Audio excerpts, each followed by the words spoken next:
and welcome to the program. And if you listen regularly, you know that this program will talk, very often about the efforts at establishing global government, a one-world system. This is outlined in the Bible, most prominently in Revelation 13, and it says that there will be a global leader, and all nations and all tribes will bow down to him, and we know his title to be the Antichrist. I've actually made a DVD about this, Hidden in Plain View, The New World Order in Bible Prophecy, but I'm not here to promote the product so much as to have a discussion with a fellow watchman of this phenomenon, Gary Cobb. Gary Cobb has been monitoring the rush to the global government system for almost 30 years now. Will believers ever see this system? Probably not. It will exist during the 7-year tribulation period from which the church is absent. Gary Cobb is a frequent guest here on Understanding the Times Radio. He's spoken at 2 of my Understanding the Times conferences. Gary Cobb, welcome back to the program. Hi, Jan. It's always good to be with you. Thank you. Gary, I want to revisit just for literally seconds here the 2016 election for a moment, because the globalists thought they had the perfect one-world candidate, Hillary Clinton. For some reason, God said it isn't quite time yet for the globalist system, not ready to blossom. He allowed Donald J. Trump the 2016 victory, but the one-worlders can't get over it. Now, how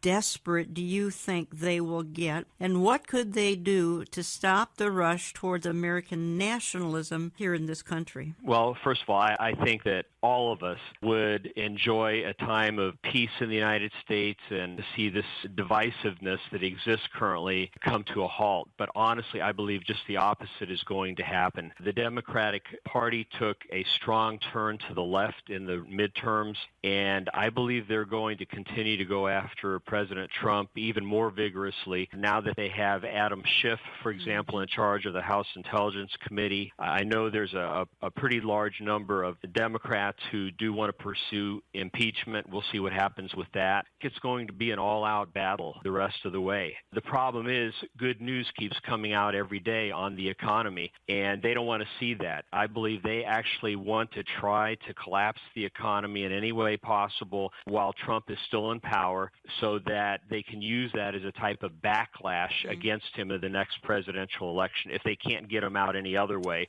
they definitely don't want to see him get in for a second term. So from their standpoint, they're doing damage control, but at the same time, if they can push things into a crisis mode, the old saying is never let a crisis go to waste, and they're experts at that. I'm going to revisit that crisis situation in just a moment here, but I want to read a couple of paragraphs that you've written. And folks, I'm playing off of an article Gary wrote, and it's found on his website, garyka.org, and I'll give you more details when we move more into the program here. But Gary, you write the article, and I just received it here by email recently, and you say this: the New World Order crowd hates Donald Trump with a passion because he has set out not only to oppose, but to undo their global government plans, and has had a measure of success in doing so. And you write, Trump has become a much more formidable adversary than they ever imagined. Now they have a 2-year window in which to stop the bleeding and to deal the president a politically fatal blow. And you go on to say this: one reason I believe they will take off their gloves in dealing with Trump is because they actually want to make an example of him. Their goal? To relentlessly and shamelessly attack him and any of his conservative appointees to such a degree that no true conservative will dare to accept a position within his administration or to run for office of commander-in-chief in the future, lest they experience the same level of scrutiny and assault.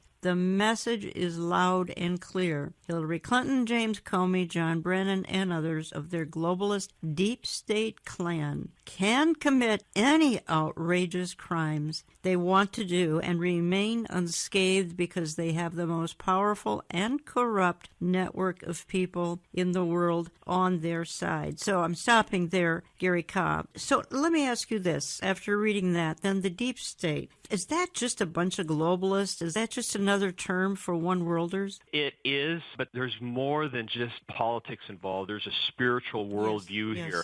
These people are pushing an interfaith, one-world religion, one-world government, one-world economic system viewpoint, and we are clashing with that worldview. As Bible-believing Christians, we stand in the way. Conservative Jews stand in the way. Donald Trump stands in the way. And so they want to clear everything else out so they have a clear run forward to take us into this type of new world order that they envision. And I believe some of these people themselves, while all of them, frankly, are deceived, many of them believe that they will help bring about world peace by bringing in this new world order. Others, however, are completely devoted to the dark side. They understand they're helping to bring about Luciferic forces and initiatives, that they're helping to bring this to fruition, and they're doing it anyway. They have sold out to the dark side. But not all the people involved in this movement view things from that extreme a viewpoint. Some of them actually believe they're working to bring about world peace. And that's the real tragedy in all this, because it will ultimately do just the opposite. The deep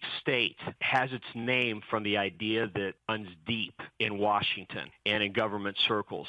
So we've witnessed Donald Trump getting rid of certain department heads only to have the people that come up to that position hold the same views. And you can probably go through the top 5 or 6 or 7 layers in some of these departments, and the people that keep coming up hold the same views. So unless the president can install some of his own people who are committed, pro-Constitution, American patriots, he's not going to be able to substantially slow down the one world movement. And of course, the leftist media hates them, and they bash them as much as they do him. So even some university professors, I know in Indiana, my home state, there was a Ball State University professor that made a statement like, well, to stop this whole Trump agenda, we not only have to get rid of Trump, but Pence along with him. And they were talking about literally taking them out, physically taking them out. And so there are dangerous views being presented, especially at the university level. If you're conservative, look out. You are hated. There's just no room for any dialogue anymore. You look at Ben Shapiro, who's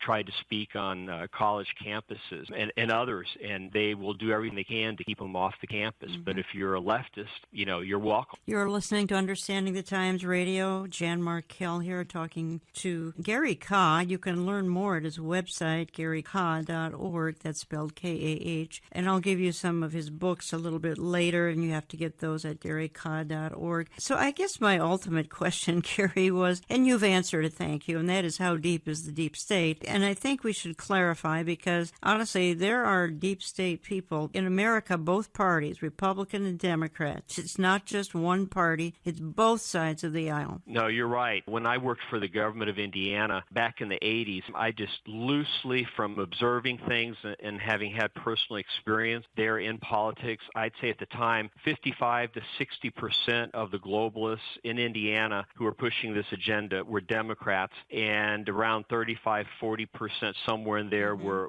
Republicans, and there were a few independents thrown in. Today, I would say it's probably more like 70 to 80% are Democrats, but there are still Republicans who share this worldview, who are pushing a globalist agenda. And you can tell who they are because they're the darlings of the media. And not to pick on this individual in any way, but I just have to point out, because I wrote about it in my book years ago, George Bush Sr. was very much involved in the one world movement, and he was viewed as one of their darlings. And if you look at, the coverage he got from the media when he passed, his funeral, I think that came through loud and clear. He may have meant well. I'm not going to judge his motives. Like I said earlier, various people want to push this one world agenda for different reasons, and maybe he actually thought he was helping to bring about world peace. I don't know. That's between him and God. But he was a globalist, and he was a Republican. He was also the one-time head of the Trilateral Commission and held, key positions in the CIA and ambassador to China, the UN. I mean, he was a key figure in a lot of areas, and everywhere he was, he pushed the globalist agenda.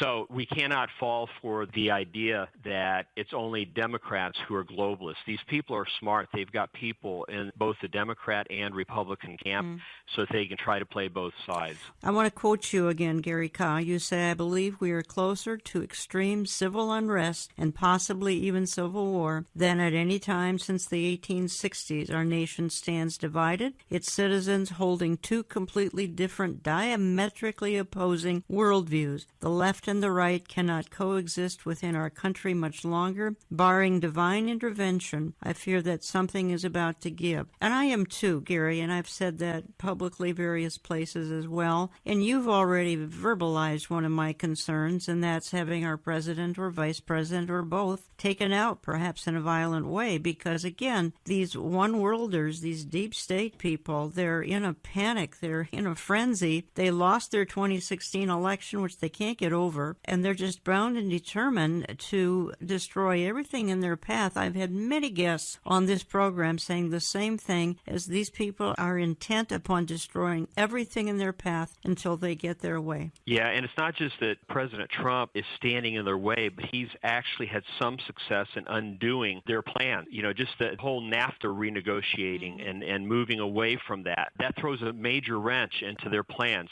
They want to make Europe one big country, and they want to do the same thing with North America and with other regions of the world. And then once that political cycle and economic cycle has been completed, they want to merge all those regions together into a world government. So their game plan has been from a nation to a region to global government. That's the sequence. And so, of course, here in North America, Donald Trump has opposed that and is having some success, even with the current Mexican government that we're actually receiving some help from now on the whole immigration crisis. So they hate him because he stands in their way, and he's actually been working to undo their agenda. So we do need to pray for him and for people close to him, including Mike Pence and our Secretary of State Pompeo, who's been doing an excellent job. So we have some good people in there, and we really need to pray for them. Gary, I'm going to play another clip. It happens to be you again. This is possibly more recently. I think you were in Prophecy in the News program. I found it interesting here because you're explaining here when you were first starting out in your business career for the state of Indiana, how you realized here you were traveling globally and kind of became aware of this globalist agenda, and you had some very intriguing things to say here, and I'm going to pick up on a couple of the bullet points when we come back. So it was through those experiences over several years that I first began to hear about an eventual move toward a one world government system. And I was somewhat surprised to find out that some of the people at our embassies favored that idea of there being a single global government over the entire world. And so I began asking somewhat naive questions at the time, and one thing would lead to another, and over time I did get some answers. I began to do some research into things. I had really 3 different experiences that I talk about in my book that were a big turning point over the course of 8 months, looking at the political, the economic, and also the religious aspects of this so-called one world movement. And I began to see the dangers in it for various reasons. For example, if there was a world government, we would lose our current system of checks and balances. Right now in the world, if one country steps out of line, other countries can ally themselves, come together, and oppose that power and put it back in its place. But under a one world regime, where would people run to?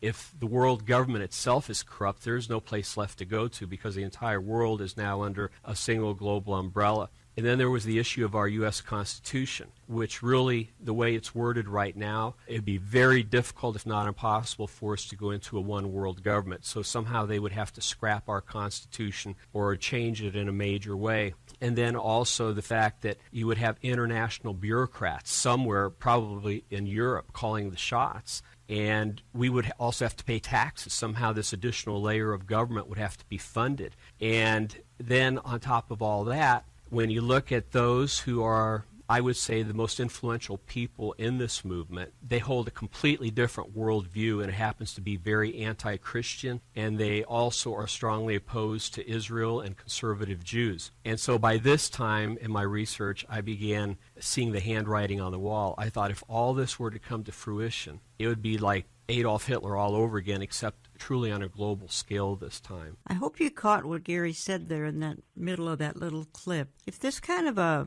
institution, this global government type of a governing system were installed around the world, where would people run to? I think that's a very profound thought. Right now, people are running to America, to the free world, and there are a few countries left that would be safe. So this experience you're relating there was very early in your career representing trade for the state of Indiana. Yes, it was. I was just putting the pieces together at that time, and I was actually young, very young to be in that position, and I thought from the beginning how strange that the Lord afforded me the opportunity to get this job, and immediately I was traveling overseas for our state government, and one of my first trips took me to Israel, and one of the business people I met there, he was actually with one of the electrical utility companies who's looking at purchasing coal from Indiana. We had lunch together, and he found out that I was very pro-Israel and had a heart for the Jewish people, and he began to share some things with me because he also happened to be a general in the Israeli military. And it just so turned out a few months before I was there, the Israelis had uncovered miles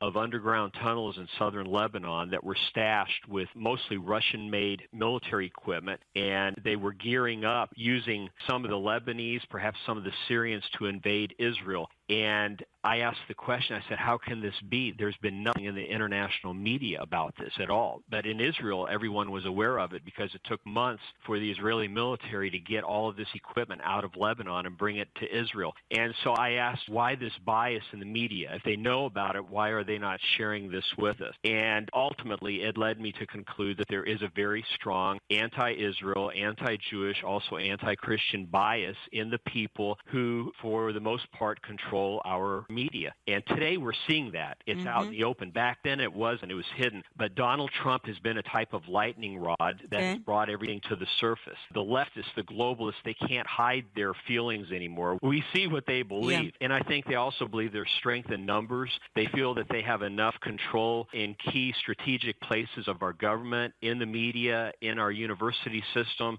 that they can move forward unhindered except by conservatives. But even there, we're the minority. 54% of millennials, believe they're socialists. I want to pick up on that. I've got to take my first break here, but I want to pick up on that as soon as we get back, and that is about some of the millennials and how they're beginning to shape a lot of things, which generally is not a good situation. Folks, I'm coming back just a couple of minutes. We're going to continue on with Gary Kah. We'll give you the titles of his books and his website again when we get back. Don't go away.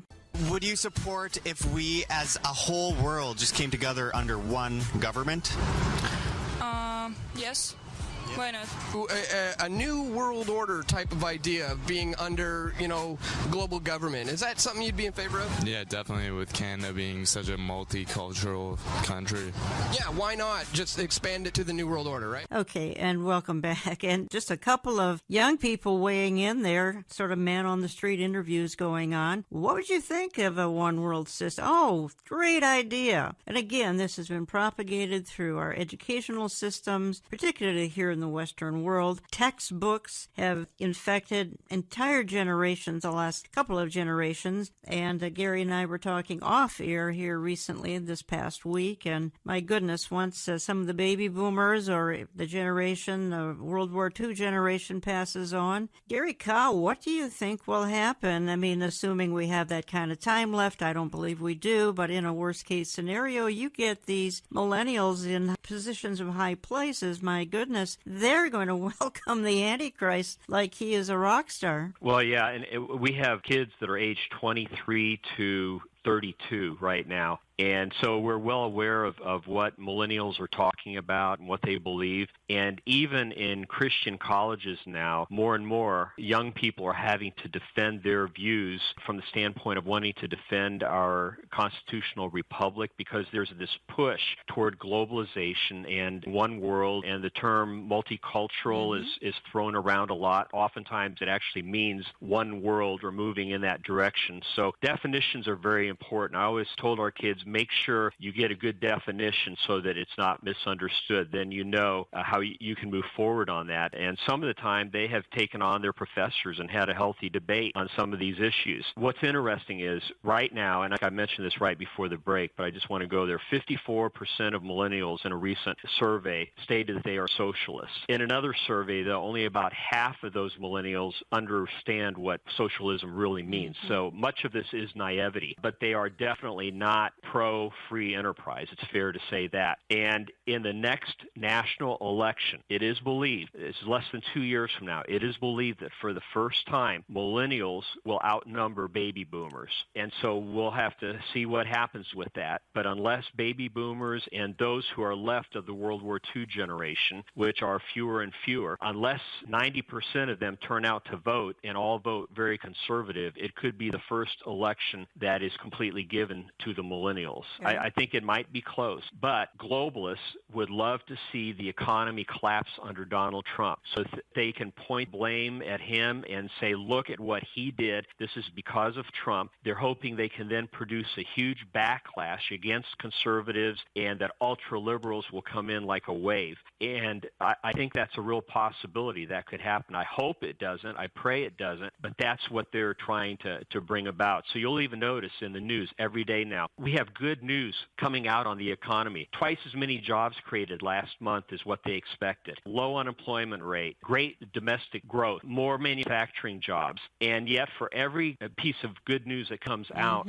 the major networks are throwing 3 or 4 other things out there to try to get people to see a negative view. Trade war with China coming. Everything's going to be terrible, on and on. And that plays in the psyche of individuals after a while, and it's made the stock market jittery. Yes. You know, we don't know what's going to happen with this. Only God knows. But globalists would love to try to collapse the economy and pin the blame on Trump. It's a big part of their agenda. I want to direct folks to a couple of products, maybe even 3 products here, and 2 of them are your books, because we're only able to touch on the thumbnail of the topic here, global government and the rush to the one world system. Again, folks, it's outlined in Revelation 13. Gary's got 2 books, En Route to Global Occupation and The New World Religion. Those are 2 books. You've got to find them at GaryKah.org. That's spelled K-A-H, GaryKah.org. I have a DVD called Hidden in Plain View, The New World Order in Bible Prophecy. Find that at my website, olivetreeviews.org, olivetreeviews.org. Go to my store. You can call for my DVD at my office, and you hear that number throughout the program. We're not carrying Gary's products at this time because they're available at GaryKah.org. So honestly, if you really want to understand something that to do justice, we need to do 2-3 programs on today, and we can't. Gary, let me just move on to a couple of other things. And I want to hit Europe here, and you and I talk in just a totally fascinating discussion about France's Emmanuel Macron and issues related to that. First, I want to quote you one more time here. I don't quite want to leave Donald Trump, but you write, and again, this is in his newsletter. Find it at GaryKah.org. My opinion, it seems as if, this is Gary speaking, it seems as if God is allowing tensions to come to a head. He's using Donald Trump as a lightning rod to bring previously hidden political agendas to the surface. The battle lines are being drawn. The far left is becoming increasingly bold and provocative and is gaining strength each passing month, catapulting ultra-liberal millennials into positions of leadership as the more conservative older generations gradually exit the public arena and die off. If we continue on this course, those conservatives who remain will either have to fight or flee to another land. Now, that's strong talk, I think, Gary, to say that people like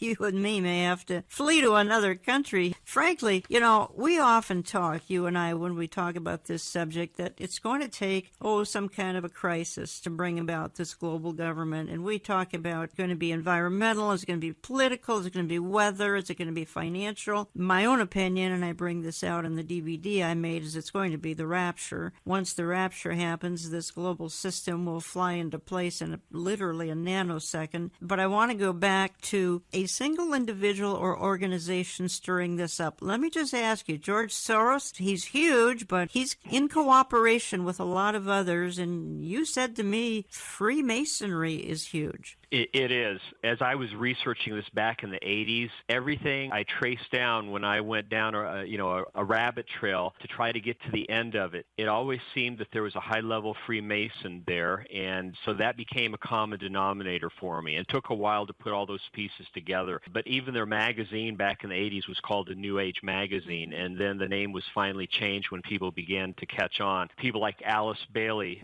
the mother of the New Age movement, was a female Freemason. The Theosophical Society was strongly influenced by Freemasonry. Your major foundations over the last century, really, like the Rockefeller family of foundations, the Carnegie foundations, Ford foundations, they have funneled a lot of money in the direction of one world pursuits, a lot of it going to organizations that are heavily stacked by Freemasons. And I'll tell you a quick story. Years ago, I had a friend I met. He was a former 33rd degree Mason. He accepted Christ, came out of Freemasonry, became a Baptist minister, and he said when he was in Freemasonry, kind of one of their well-kept secrets, but it was well understood to him and his cronies within the lodge, and that was that at the time the World Council of Churches was viewed by them as a type of Masonic branch organization because it was so heavily stacked with Freemasons. So here you have an organization that got its original funding from the Rockefeller Foundation that helped to launch it, and anymore today, many of the people within that organization are promoting interfaithism, type of false global unity, not centered on sound doctrine, but just this idea of globalization and bringing all the world's religions together. And they'll say,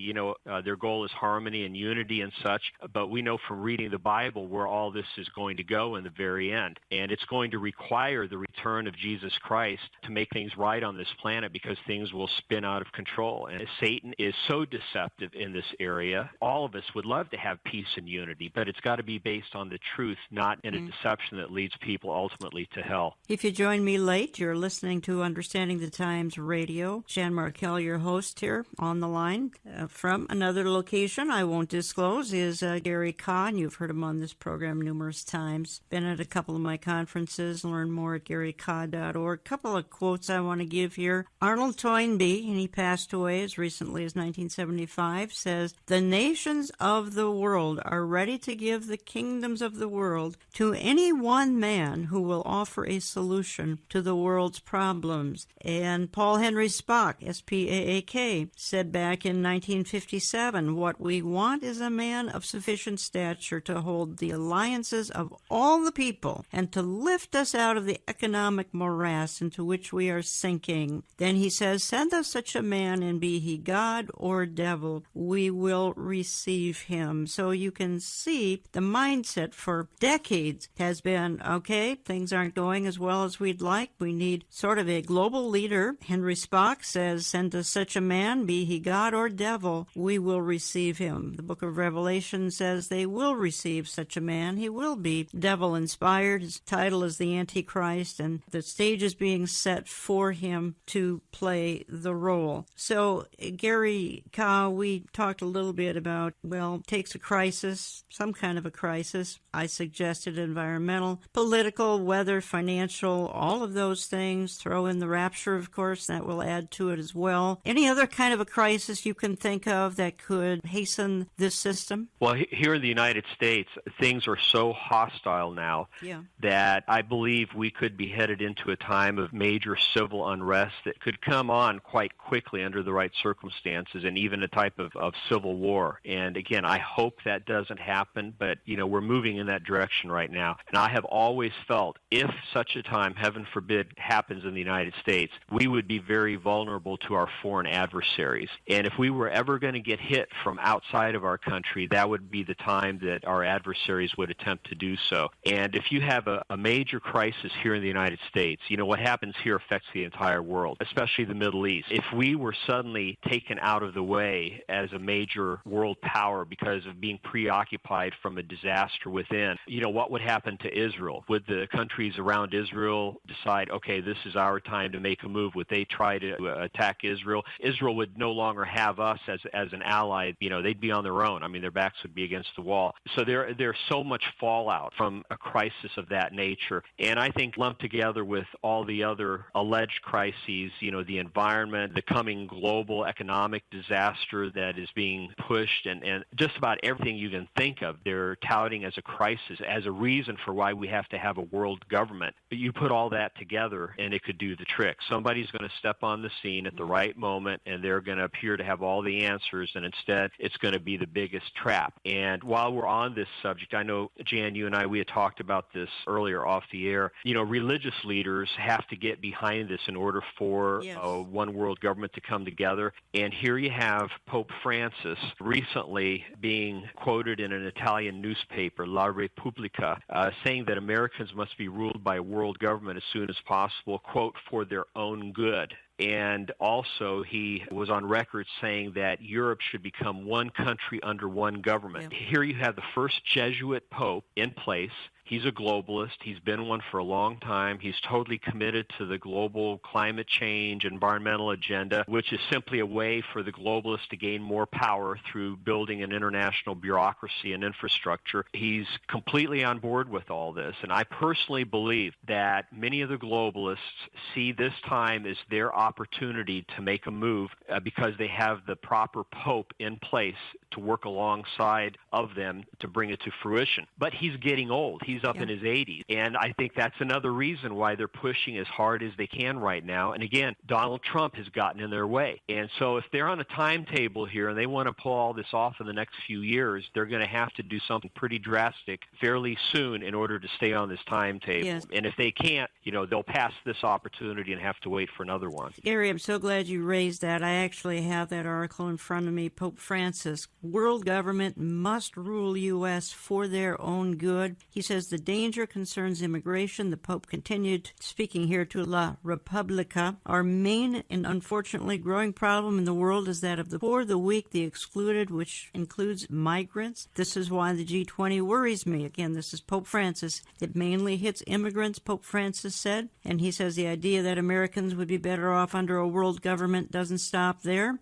And the radical leftist pontiff also went on record stating that Europe should become one country under one government. That was in an interview in an Italian newspaper. And folks, I hear from Catholics talking about this fairly regularly, and they're not really happy with their church right now. Some, anyway. So I'm so glad you brought that up. Now, and I do want to head to Europe here, and perhaps we could even do that now. Again, you have brought up and made me aware in recent conversations. You emphasize the importance of Freemasonry, which I do talk a little bit about in the DVD I made, and interfaithism and globalism go hand in hand. You've said to me privately, I want to head quickly to France, because you said to me that France is the hub of a lot of this activity, this globalist rush. And again, the globalists installed Emmanuel Macron back in spring of 2017, and now we see the Yellow Vest movement, which I think started out okay, defending nationalism. But I think you're suggesting, Gary, that the Yellow Vest movement is starting to get subverted, and perhaps it is being infiltrated with secret societies. Am I right? Yes, I believe it is in the process of morphing into something else. France has been a hotbed of revolutions for many years, and you can go all the way back to the late 1700s, of course, and you see that. And one reason is because the secret societies have been very dominant in that country. And so even if a crisis begins to emerge, being led by people of goodwill who want to bring about positive change, it usually doesn't take long for the Masonic elements to penetrate those movements and use them for their own purposes. Just a little bit of background. This may surprise people. UNESCO, the United Nations Educational, Scientific, and Cultural Organization, the most powerful agency within the UN, definitely the propaganda arm for the UN, it is headquartered in Paris. That's where a lot of the shots are still being called from. So the UN building is in New York City, but a lot of the shots are still being called directly from Paris. Also, back in the 1800s, you had a very dark group called the Order of the Palladium, sometimes referred to as the Sovereign Council of Wisdom, that was founded in Paris way back in 1737. But in the 1800s, it had a lot of influence. And Albert Pike, the leader of Scottish Rite Freemasonry during a good part of the 1800s, belonged to that group, worked closely with them, time, and they continue to foment crisis in collaboration with Pike and other top Freemasons in this country. And the Grand Orient Masonic Lodge, which many researchers believe is probably the most powerful or second most powerful lodge in the world, it is still in France. And a lot of these other movements come out of that lodge almost as like arms. And if something is exposed, they're cut off, and these forces just keep going as if nothing happened. So people need to be aware of that. France is a key player in all of this, and sometimes they kind of set the trend. Just one other thing I want to throw in here, a little bit off the subject, but I have to mention it because I've been doing some of this research lately. I want to make people aware of the fact that this same Albert Pike that I just mentioned, who at the time was either the top or second highest Freemason in the world, also helped to found the Ku Klux Klan. And in fact, he wrote the anthem and the rules of that organization. And so you have a tight connection between Freemasonry and the Ku Klux Klan, which was strongly opposed to blacks and also Jews. And yet the ironic thing today is there are some people out there that want to pin the blame for the one world movement completely on the Jews. And yet what I have found in my research is that some of the very top people over the years who've been involved in pushing the one world agenda, like Albert Pike, Mr. New World Order himself, was extremely anti-Jewish and couldn't stand blacks to the point where he was willing to be involved at the top of the Ku Klux Klan. Okay. When we get back, and we have a short segment when I get back, I even want to make a quick comment about how this is entering into the world of the fashion industry. I want to say a word or two about Celine Dion, how she's come out as a globalist. We'll do that. Coming back in just a couple of minutes, we'll wrap this up with Gary Kah. Again, you can learn a lot more at GaryKah.org. Find his books. Find my DVD, Hidden in Plain View, New World Order and Bible Prophecy, OliveTreeViews.org, or you can give my office a call. Back in just a couple of minutes. President Donald Trump's speech to the United Nations General Assembly on Tuesday focused largely on putting America first and maintaining sovereignty. The United States will not tell you how to live or work or worship. We only ask that you honor our sovereignty in return. Soon afterward, French President Emmanuel Macron seemed to rebuke Trump's comments during his own speech at the UN. I shall never stop upholding the principle of sovereignty, even in the face of certain nationalism, which we're seeing today, brandishing sovereignty as a way of attacking others. Trump also told this year's largest gathering of world leaders that Americans reject the ideology of globalism. Macron responded to that too by saying he rejects Trump's ideas on globalism. Here today, even those who might criticize it, we have all benefited from the way that global order is structured around globalization. We've all benefited from it. But Macron's harshest criticism had to do with the Paris Climate Agreement, which Trump withdrew the U.S. from in 2017. He said, "We will no longer sign commercial agreements with powers that do not respect the Paris Accord." But he later clarified his comments by saying he thinks there could still be agreements with individual sectors as long as they're neutral on climate. And welcome back. And we're wrapping up an hour-long interview with Gary Kah. And I want to comment just about a couple of more things as time allows here. Quickly, though, I know some of you are running crazy and you don't have time to always sit by your radio. The programming is posted to my website every Saturday morning, OliveTreeViews.org. Views as in viewpoint, OliveTreeViews.org. Or just sign up for the OnePlace.com mobile app. It'll be downloaded to your devices Saturday morning. Encourage you to sign up for my print and e-newsletter where we talk about all these kinds of issues in my print and e-newsletter. And if you do send a gift in, would you always tell us what station you're listening to? It helps when we are sorting through over 800 radio stations to know which stations, well, quite frankly, are productive and which ones are not. So helpful if you'll do that for us. Now, let me make just a couple of comments. Then I want to read another paragraph or two about something Gary's written, and I'm quoting from his print newsletter. Again, find more information, GaryKah.org. You can sign up for that particular newsletter. It's quarterly, and it is by subscription. But I made a little tease in the last segment that this whole topic has even come right on into the world of fashion. And some of you know that singer Celine Dion now has a line of children's clothing with New World Order splashed all over the infant and toddler clothing. Of course, the clothing is gender neutral, and God forbid, a child grow up knowing what gender he or she is. So, and she is strongly pushing this globalist one world agenda. And if you see any of the commercials or any of the kind of exposés online on YouTube, look, she's just heavily promoting all things dark. So if you are listening to her music, be aware that she's got an agenda. The agenda is a very evil agenda. It's to pull little children into this whole New World Order scheme. There, I said it. I'm being really blunt because I'm here to tell you the truth, and that is these globalists are, well, they're mad. They're kind of a swatted bumblebee because they were defeated November 2016 by a nationalist, not a globalist. Hillary Clinton was their pick. God had other ideas. Donald Trump won in that election, and their globalist agenda has sort of been put on hold. Probably only temporarily, because it says in Revelation 13 that their empire will come to power for 7 ignominious years, which will be literally hell on earth. Gary, I want to go back to your newsletter, and you make an interesting comparison, and that is the situation between Donald Trump and Prime Minister Benjamin Netanyahu. Let me just read a couple of paragraphs again that you write, and you say, the fact is President Trump and Prime Minister Netanyahu are facing very similar circumstances. They are both devout nationalists trying to defend the sovereignty of their respective nations, and internationalist forces are at work in both countries trying to oust them from power.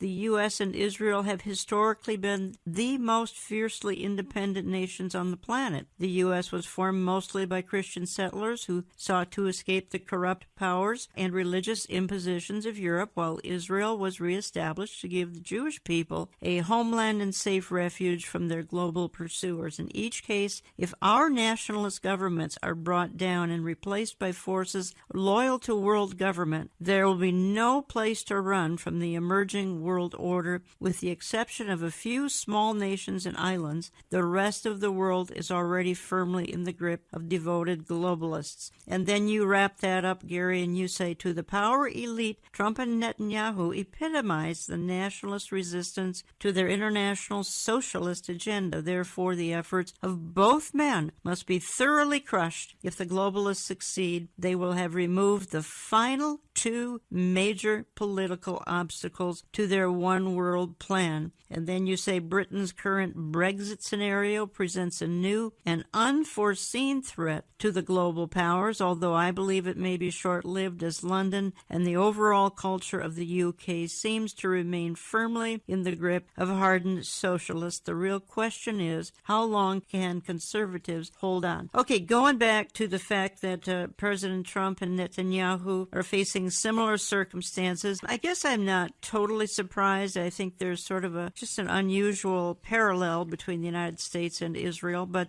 talk to me a little bit about this. If the United States and Israel capitulate to the New World Order, I don't believe there is any other significant resistance in the world that will keep it from coming together. These are their last 2 mountains that they need to conquer, so to speak, globalists. And you've got Trump and Netanyahu almost in exactly the same positions. You've got forces going after Netanyahu, trying to pull him out and get him in jail, making up all kinds of things they're saying about him. They've done the same thing in the past, and every time he comes through it, so it's just to take up his time to try to slow him down and hopefully somehow get him out of power from their standpoint, because he's defending Israel. He's not wanting to take Israel into a new world order under the United Nations. And Donald Trump in this country, same thing. They both want to move away from the UN, not toward the UN. And it's only common sense that they would want to do so. In the case of Israel, the United Nations last year passed 21 resolutions of condemnation against Israel. Out of 27 resolutions total, 21 of them were against Israel. It's like they sit around all day and try to figure out what next they can say against Israel. And it's ridiculous that we even are giving any money at all to the United Nations as a country. Donald Trump cut it back. I think he should cut it back even further. And in this country, same thing. The UN consistently opposes our views. Nikki Haley has done an excellent job. Some of the speeches she's made before the UN have been spot on. And so we see this debate now coming to the surface. It's come full cycle between global governing bodies like the United Nations versus Israel and versus the United States. And again, if they can deal with the United United States and Israel, it'll make their job a whole lot easier, and that's why they're applying the kind of pressure that they are. Well, okay, then let me go back quickly to Europe and to this Emmanuel Macron, because I think the globalists put him in power, hoping that he could be sort of a world leader, and he's certainly striving to be a world leader. And I think when we talked recently, you suggested that the globalists may actually be reassessing Emmanuel Macron. Maybe he isn't their man for Europe, or even their man for the whole global empire to lead. I don't know, but you feel that they are reassessing him. Well, we'll have to wait and see what happens. But unlike Barack Obama, yes, who was able to have a high degree of global popularity through all of his shenanigans and the push toward globalization and the fact that conservatives were strongly opposing him in the United States, he was able to maintain overall popularity worldwide for the most part. Macron, on the other hand, he has had to cave in quite a bit in his own country right now just to get things under control. And so I think right now the globalists are questioning his effectiveness and if he can be the one that helps to take France into global government. And I believe they are already trying to take over the yellow vest movement, yes, and penetrate that to try to steer things in their direction. So it's a wait and see. We will have to wait and see what happens there. And what about Angela Merkel stepping down? Do you feel that plays into this scenario at all? Well, as far as Germany goes, she's been a strong voice, but she's taking a lot of heat now from within Germany because she let in tens of thousands, hundreds of thousands of illegals coming from the Middle East, and a fair number of terrorists. We're in the midst of that, and Germany is experiencing higher crime and all kinds of other problems now as a result. And so a lot of the German people feel that she was very naive to allow that to happen, and so she's got her hands full right now. Again, we'll have to wait and see what happens. You have a strong globalist movement in Germany, but you also have a nationalist movement, and then you also have a far right neo-Nazi movement and the far left movement that's merged with the globalist movement. So a very complex political picture in Germany right now, and just about anything could happen in the short term. Well, again, we have tried to cover, and I hope we have sort of hit the high points anyway of the last day's effort to kind of fulfill Revelation 13. Of course, church is gone at that time, but nonetheless, all of these activities have to be a precursor to that time of tribulation, almost literal hell on earth. Again, you can learn more at GaryCah.org. You can find his books at GaryCah.org. Again, my DVD, Hidden in Plain View, The New World Order and Bible Prophecy. You can give my office a call for that, or go online, olivetreeviews.org, olivetreeviews.org. I want to go out of the program, and I want to give a couple of verses as I go out of the program, because we've talked about some dark things. And yes, this evil New World Order agenda, it is dark, and it has saturated the entire world. But it says in Psalm 37, "Fret not yourselves because of evildoers. Do not be envious of wrongdoings, for they will soon fade like the grass." It says in Psalm 2 that the Lord laughs and holds these corrupt and wicked people literally in derision, and they will meet an ignominious end. They will have their earthly paradise for just 7 years, and it will be hell on earth, with the church absent and in heaven in the time of their rule. It's called the tribulation. It's mankind ruling with the Antichrist in the driver's seat, and it doesn't end well for him or for his evil participants. You don't want to be here to experience